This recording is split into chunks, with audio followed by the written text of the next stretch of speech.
When people talk about Singapore today, the words that come to mind are rich, modern, clean, and successful. This small island, no bigger than a medium-sized city, has become one of the wealthiest places in the world. Its skyline glitters with futuristic towers.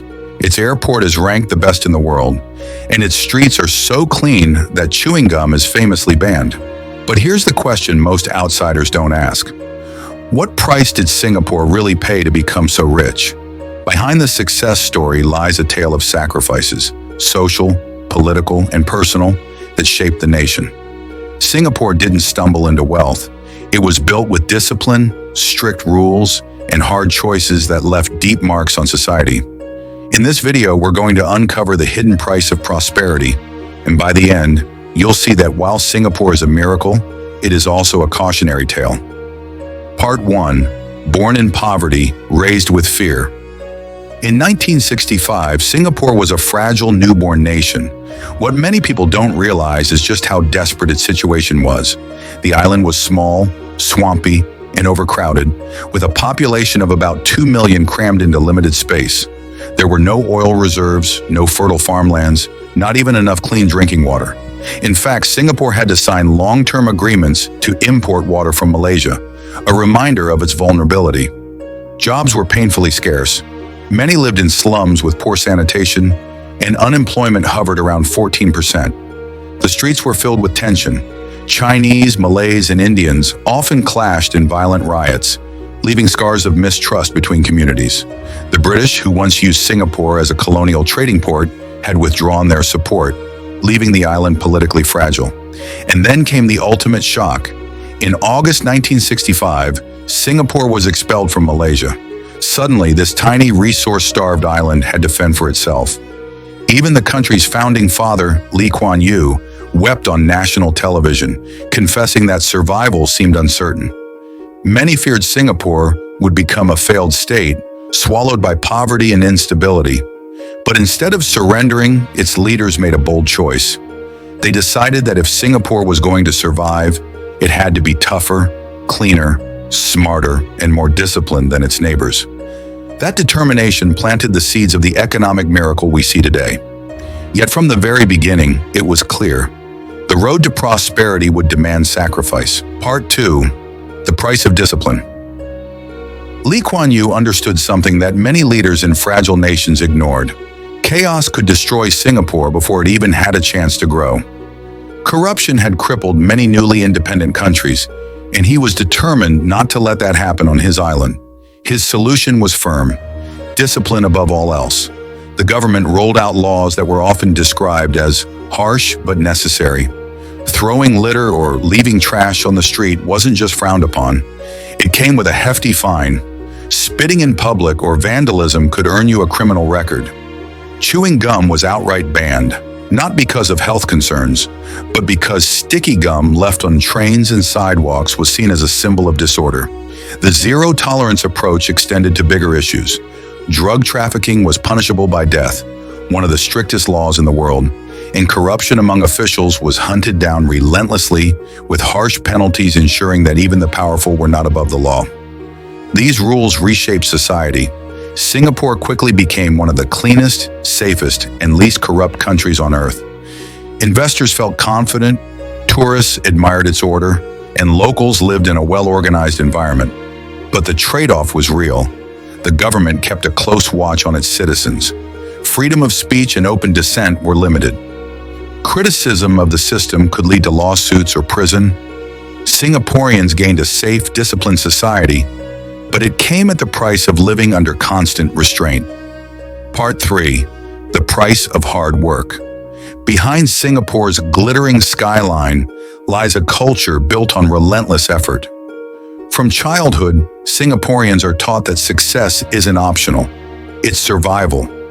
Education is seen as the key to prosperity, and the system reflects that intensity.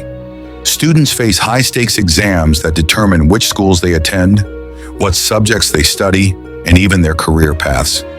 Parents, eager to secure an edge for their children, pour money into private tuition centers, creating an entire shadow education industry. By the time they are teenagers, Many students are already spending long nights buried in homework and test preparation. The pressure doesn't end at graduation. In the workplace, Singaporeans log some of the longest hours in the developed world, often exceeding 44 hours per week, with unpaid overtime common. The culture prizes efficiency, speed, and productivity. Missing deadlines or underperforming can feel like falling behind in a race where everyone else is sprinting. The result is an economy admired globally for its competitiveness, but the cost is heavy. Mental health struggles among students and working adults are rising, with burnout, stress, and even depression becoming common. Leisure is often sacrificed, vacations are short, and free time is scarce. Yes, this tireless drive transformed Singapore into an economic powerhouse, but it also created a society where many live under constant pressure, always striving, rarely resting. In Singapore, prosperity didn't come from luck. It was earned, but paid for with sleepless nights and endless competition. Part 4. The price of housing. Singapore's public housing program is often hailed as one of the most successful in the world. Through the Housing Development Board, HDB, the government transformed the island from a place of overcrowded slums into a nation where more than 80% of citizens own a flat. Walk through Singapore today, and you'll see towering HDB blocks everywhere, orderly, clean, and well-maintained. On the surface, it looks like a dream. No homelessness, no sprawling shanty towns. But behind this achievement lies a heavy financial burden. Land in Singapore is scarce, and demand is high. Even though HDB flats are subsidized, they are far from cheap. Many families spend 20 to 30 years paying off their mortgages through their Central Provident Fund, CPF, a compulsory savings system. For young couples, the price tag often means delaying marriage and children until they can secure a flat. And while home ownership is widespread, space is limited. Most HDB apartments are compact, with small kitchens, tight living rooms, and bedrooms that can feel cramped for growing families. Privacy is rare, and neighbors live side by side in close quarters. For Singaporeans, owning a home has become both a blessing and a weight. It provides stability, but at the cost of decades of financial pressure. In a country with limited land, the dream of home ownership is tied not to luxury, but to sacrifice and lifelong commitment. Yes, almost everyone has a roof over their head, but few escape the burden that comes with it. Part 5. The price of immigration and identity.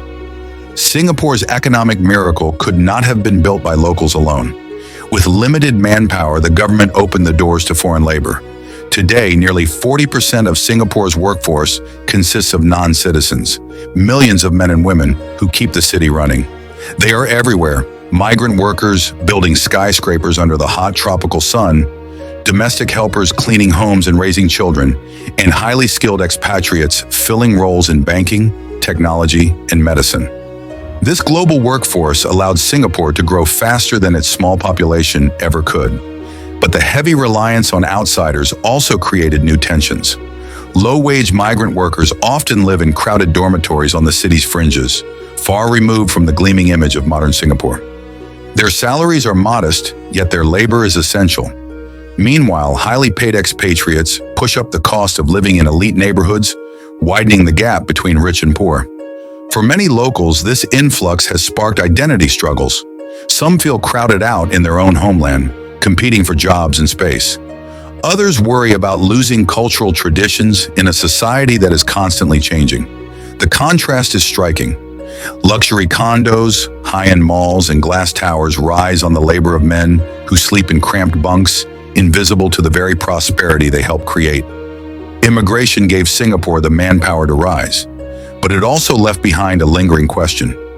How much of the nation's soul can be preserved while relying so heavily on the hands of others? Part 6. The price of silence. Singapore's rise was not only about economic planning, it was also about political control. From the very beginning, leaders believed that a small, fragile nation could not afford the chaos of constant protests or divided politics. Stability had to come first, even if that meant curbing certain freedoms. Opposition parties were allowed, but their space to operate was limited. Election rules, defamation lawsuits, and strict regulations kept the ruling party firmly in power. The press, too, was tightly managed. Newspapers, television, and later online media operated under rules that discouraged open criticism of government policies. Citizens grew up with a clear message. Public order and harmony mattered more than airing personal frustrations. The effect was visible. Unlike many countries, Singapore experienced little political unrest. Investors felt safe bringing money into a nation that seemed calm, predictable, and corruption-free. Decisions could be made quickly without endless political gridlock. For a developing country, this was an enormous advantage, but it came with a cost. Many Singaporeans learned to keep controversial opinions private. Writers, journalists, and artists often practiced self-censorship, careful not to cross invisible lines. While people enjoyed safety and prosperity, they also lived with the quiet understanding that certain topics were best left unspoken. In exchange for stability, Singapore gave up part of its democratic noise. The result was a society where order thrived, but at the price of silence. Part 7: The Price of Inequality. Singapore's transformation into one of the richest countries in the world is undeniable, but prosperity has not been shared equally. On one side of the city, gleaming condominiums, private clubs, and luxury cars showcase the wealth of the elite.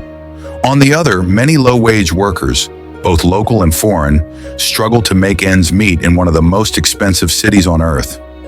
The income gap is stark. Measured by the Gini coefficient, Singapore ranks among the most unequal societies in the developed world. While highly educated professionals in finance, technology, and medicine enjoy world-class salaries, cleaners, security guards, and service workers earn modest pay that barely keeps up with rising living costs.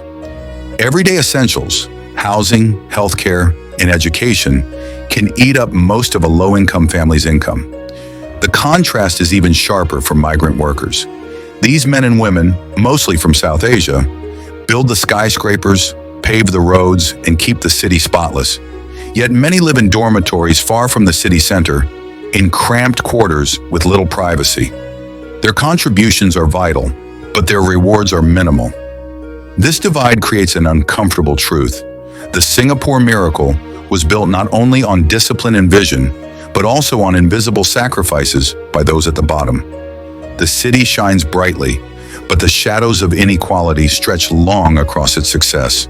In Singapore, wealth is everywhere, but so is the quiet reminder that not everyone shares in it equally. Part 8: The Price of Being the Best from the Start. Singapore refused to settle for being average. Its leaders set their sights high. If the country was going to survive, it had to be the best.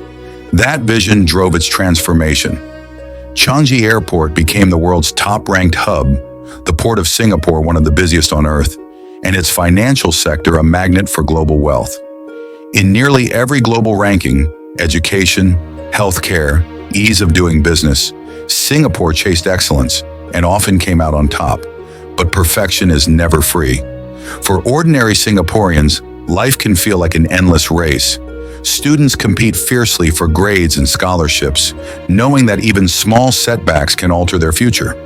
Workers push themselves to meet strict performance targets, aware that competition is both local and global. The drive to excel creates efficiency and innovation, but also exhaustion. Mental health issues, once rarely discussed, are becoming more visible. Stress, anxiety, and burnout affect both young students and seasoned professionals. Beneath the polished image of order and success lies a quieter struggle. The fear of falling behind in a society that prizes achievement above all else.